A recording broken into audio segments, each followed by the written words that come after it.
ये कंठी माला पहनने का विधान क्यों है? गले में कंठी पहन के क्यों रहो? कब प्राण निकल जाए क्या पता। कम से कम हमारा देह जब प्राण त्यागे उस समय तुलसी जी तो हमारे तन से स्पर्श कर रही हो। लेकिन अगर व्यक्ति ने केवल तुलसी पहनी, नियमों का पालन नहीं किया, नियमों का पालन मतलब एक ही नियम है तुलसी जी का, क्या कि तुलसी धारण करने के बाद कंठ से नीचे अपवित्र वस्तु नहीं जानी चाहिए आपके मुख में।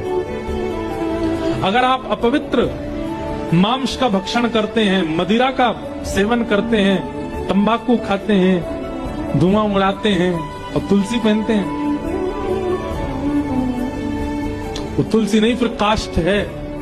और मृत्यु के बाद में तुलसी का अपमान करने का दंड और मिलेगा। इसलिए एक जगह मुझसे एक व्यक्ति पता क्या बोला, महाराज जी मैं तुलसी पहनता हूं पर मैं कॉलेज में पढ़ता हूं, बच्चों के साथ कभी कभी खाना पीना पड़ता। मैंने कहा हे भाई तू क्यों पहनता है तुलसी?